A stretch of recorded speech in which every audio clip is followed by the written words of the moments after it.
Hi friends, it me Sanoof. ഇന്ത്യയുടെ സ്വന്തം jet engine, ഈ ഒരു സ്വപ്നം കഴിഞ്ഞ ഏതാനും ദശകങ്ങളായിട്ട് തന്നെ ഇന്ത്യ സഫലീകരിക്കാനായിട്ട് കാര്യമായിട്ട് ശ്രമിച്ചിരുന്നു. പക്ഷേ ആ ശ്രമങ്ങളെല്ലാം തന്നെ ചില കാരണങ്ങൾ കൊണ്ട് നടപ്പാകാതെ പോകുന്നത് നമുക്ക് കാണാൻ സാധിച്ചിട്ടുണ്ട്.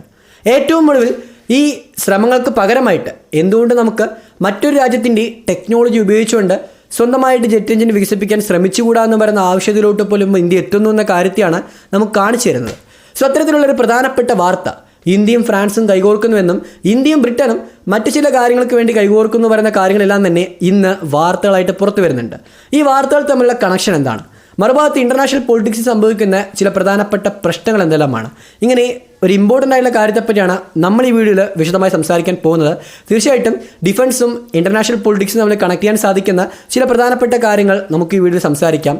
സോ വീഡിയോ മുഴുവനായി കാണാൻ ശ്രമിക്കുക.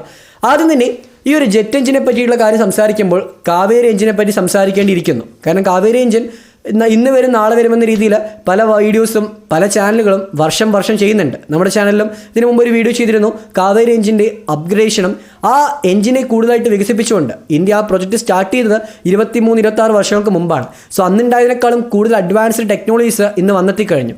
സോ അന്നൊരു തേർഡ് ജനറേഷനൊക്കെ ആയിരുന്നു എയർക്രാഫ്റ്റെങ്കിൽ ഇന്നത് 5ാം തലമുറ കഴിഞ്ഞ് 6ാം തലമുറയിലോട്ടും 6.5 എന്ന് പറയുന്ന ആ ഒരു തലമുറയിലോട്ടും എത്തി നിൽക്കുന്നുണ്ട്.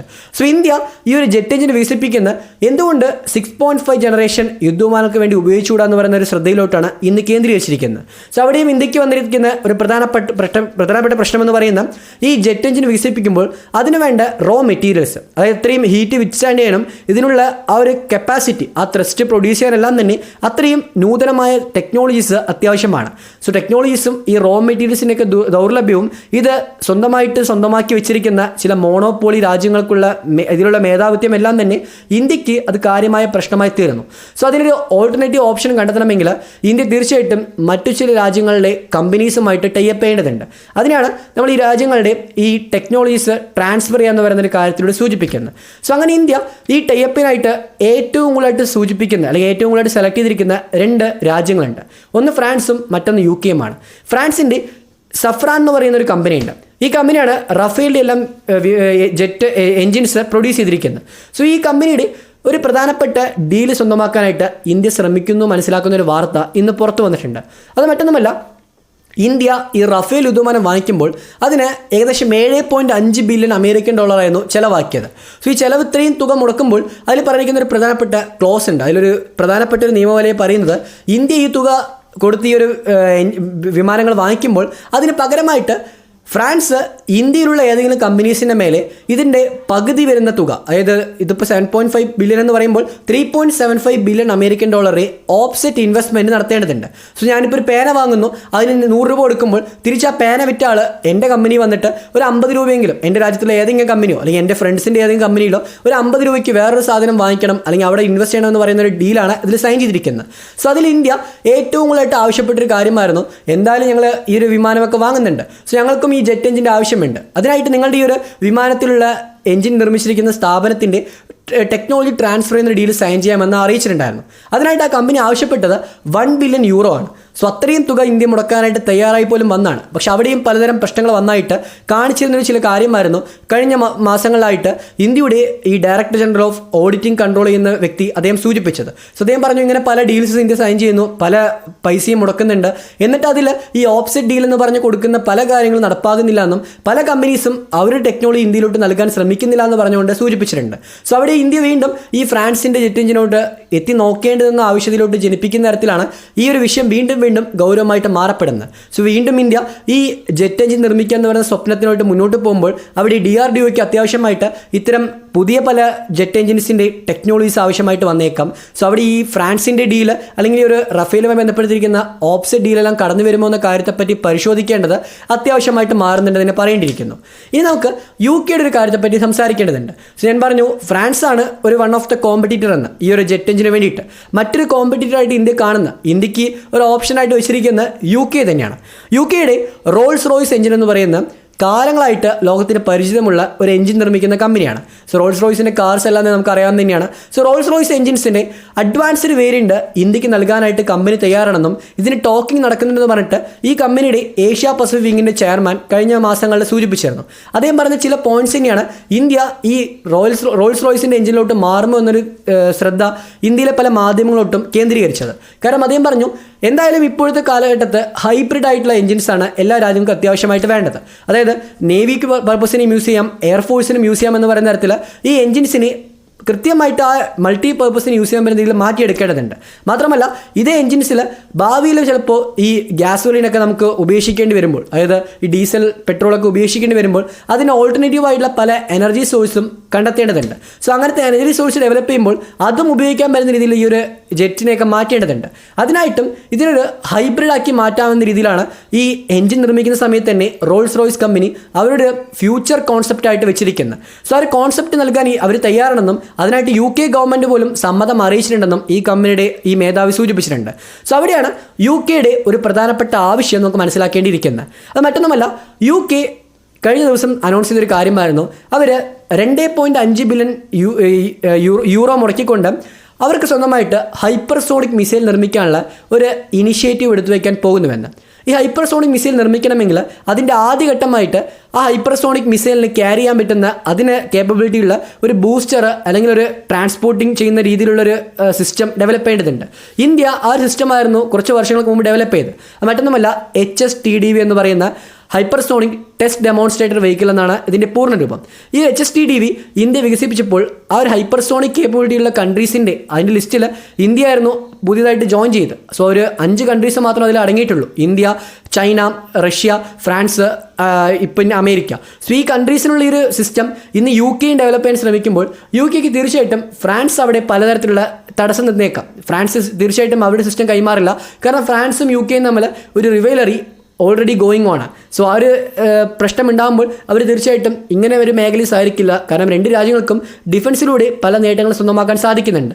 അമേരിക്ക ആണെങ്കിലും UK ടെക്നോളജി നൽകാനായിട്ട് പലതരം വിലപേശൽ നടത്തിയേക്കാം. സോ അവിടെ അടുത്തായിട്ട് വരുന്ന ഇന്ത്യ മാത്രം തന്നെയാണ്. കാരണം റഷ്യയും ചൈനയും ഓട്ടോമാറ്റിക്കായിട്ട് നൽകില്ല. സോ ഇന്ത്യയിൽ നിന്ന് ഈ ഒരു HSTDVയുടെ ഡീറ്റെയിൽസും പ്ലസ് ഹൈപ്പർസോണിക് മിസൈൽ നിർമ്മിക്കാനുള്ള UKയുടെ ശ്രമങ്ങൾക്കുള്ള ആദ്യഘട്ടമായിട്ടുള്ള ഒരു ഇനിഷ്യേറ്റീവായിട്ട് സഹകരിക്കാൻ തയ്യാറാകുമെന്നും അറിയിക്കുന്നുണ്ട്. സോ അങ്ങനെ വരുമ്പോൾ ഒരു ബാർട്ടർ സമ്പ്രദായം പോലെ, അതായത് ഞാൻ പണ്ട് പറയുന്ന പോലെ തന്നെ ഞാൻ കോഴി വാങ്ങിക്കുമ്പോൾ എൻ്റെ കയ്യിൽ നിന്നുള്ള ആട് തരാമെന്ന് പറയുന്ന പോലെ തന്നെ ഇവിടെ UK ആ ഒരു റോൾസ് റോയ്സ് എഞ്ചിൻ നൽകാനായിട്ട് ശ്രമിക്കുമ്പോൾ പകരം ഇന്ത്യയുടെ HSTDVയുടെ ടെക്നോളജീസ് അതിനെ ട്രാൻസ്ഫർ ചെയ്യാനായിട്ട് ആവശ്യപ്പെട്ടേക്കാമെന്ന് പറയുന്ന ഒരു എക്സ്പേർട്ട് ഒപ്പീനിയൻ കടന്നു വരുന്നുണ്ട്. സോ നിങ്ങൾക്ക് ഈ ഒരു ഒപ്പീനിയനെ പറ്റി എന്താണ് തോന്നുന്നത് തീർച്ചയായിട്ടും കമന്റ് ബോക്സിൽ ആടെയും മറക്കണ്ട. എൻ്റെ പേഴ്സണൽ ഒപ്പീനിയനിൽ അങ്ങനെ ഒരു കാര്യം സംഭവിക്കുകയാണെങ്കിൽ തീർച്ചയായിട്ടും അവിടെ രണ്ട് രാജ്യങ്ങൾക്ക് ബെനിഫിറ്റ്സും ഉണ്ട്, ഇന്ത്യയെ കുറച്ചും കൂടെ അഡ്വാൻറ്റേജും ഉണ്ടെന്ന് പറയേണ്ടിയിരിക്കുന്നു. സോ എന്തുകൊണ്ടെന്ന് ഞാൻ മറ്റൊരു വീഡിയോ സംസാരിക്കാം. സോ ഇങ്ങനെ ഒരു പ്രധാനപ്പെട്ട കാര്യമാണ് ഈ ഒരു ഡിഫൻസുമായി ബന്ധപ്പെട്ട് സംസാരിക്കേണ്ടിയിരിക്കുന്നത്.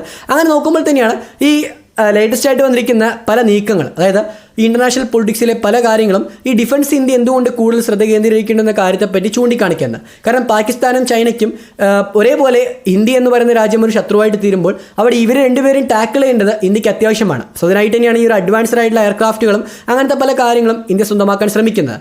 സോ അങ്ങനെ ഇരിക്കുമ്പോൾ പാകിസ്ഥാനും ചൈനയും തമ്മിൽ വീണ്ടും ഉരസൽ നടക്കുന്നു എന്ന് മനസ്സിലാക്കി തരുന്ന വാർത്ത ഇന്ന് പുറത്തു വന്നിട്ടുണ്ട്. അതായത് ഇന്റർനാഷണൽ മോണിറ്ററി ഫണ്ട് IMFന്റെ കയ്യിൽ നിന്ന് പാകിസ്ഥാൻ പലതരം കടങ്ങൾ കഴിഞ്ഞൊരു 20 വർഷങ്ങളായിട്ട് വാങ്ങുന്നുണ്ട്. അതിൽ 22ഓളം വരുന്ന കടങ്ങളാണ് ഈ ഒരു 60 വർഷത്തിൽ നിന്ന് വാങ്ങിയിരിക്കുന്നത്, 20 അല്ല.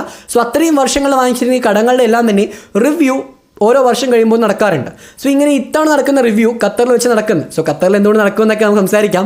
സോ ഖത്തറിൽ വെച്ച് നടക്കുന്ന ഈ റിവ്യൂവിൽ ഈ IMF പറഞ്ഞിരിക്കുന്ന ചില സ്റ്റേറ്റ്മെൻറ്റ്സ് ഉണ്ട്. അതായത് പാകിസ്ഥാൻ ചൈനയുമായിട്ട് സഹകരിക്കുന്ന പല ഡീലിങ്സ് ഉണ്ട്. പ്രത്യേകിച്ച് ഈ എനർജി ട്രാൻസ്പോർട്ട് ചെയ്യുന്ന അല്ലെങ്കിൽ എനർജി ഉൽപ്പാദിപ്പിക്കുന്നതിനായിട്ട് ചൈന പാകിസ്ഥാൻ എക്കണോമിക് കോറിഡോറിൽ ഒരു 22ഓളം വരുന്ന ചൈനീസ് കമ്പനി ശ്രമിക്കുന്നുണ്ട്.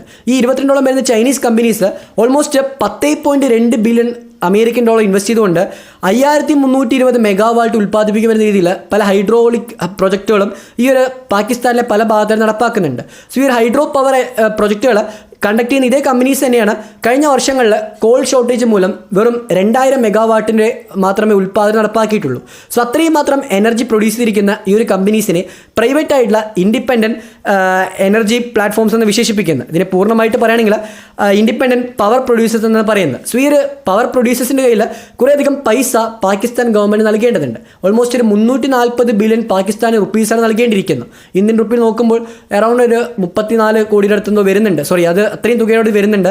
അതിൽ ഈ ഒരു തുകയിൽ തിരിച്ചു നടക്കേണ്ട ഒരു ആവശ്യകത വന്നപ്പോൾ പാകിസ്ഥാൻ ഗവൺമെൻറ് ഇത് അടയ്ക്കാൻ സാധിക്കില്ല. കാരണം IMFൻ്റെ പല നിർദ്ദേശങ്ങളുണ്ട്. അവരുടെ കയ്യിൽ നിന്ന് വാങ്ങിക്കുന്ന തുക വേറെ ലോൺ അടയ്ക്കാനായിട്ട് ഉപയോഗിക്കാൻ പാടില്ല. അതായത് ഞാനിപ്പോൾ വേറൊരു പലിശക്കാരനിൽ നിന്ന് ലോൺ വാങ്ങിച്ചിട്ട് മറ്റൊരു പലിശക്കാരൻ അടയ്ക്കാൻ പാടില്ല എന്ന് പറയുന്ന ക്ലോസ് ഈ ഒരു IMF വെച്ചിട്ടുണ്ട്. സോ IMF അങ്ങനെ പറഞ്ഞിരിക്കുന്ന നിർദ്ദേശങ്ങളൊക്കെ പാലിക്കാതെ അതിനുള്ള നീക്കം നടപ്പാക്കിയെന്ന് പറയുന്ന ആരോപണം പാകിസ്ഥാൻ അതിൽ ഉയർന്നു വന്നിട്ടുണ്ട്. സോ പാകിസ്ഥാൻ്റെ പുതിയ പ്രൈം മിനിസ്റ്റർ ഷഹബാസ് ഷെരീഫ് പോലും കഴിഞ്ഞ ദിവസങ്ങളിൽ ഒരു 50 ബില്യൺ പാകിസ്ഥാനി റുപ്പി ഈ കമ്പനീസിന് നൽകാനായിട്ട് ആവശ്യപ്പെട്ടു. അതിനായിട്ട് ആ ഒരു തുക പാകിസ്ഥാനിലെ ഈ ഒരു എനർജി ഉൽപ്പാദിപ്പിക്കുന്ന മറ്റൊരു ഗവൺമെൻറ് വിങ്ങിന് കൈമാറിക്കും അവർ ഡിസ്ട്രിബ്യൂട്ട് ചെയ്തിട്ടും പറയുന്നുണ്ട്.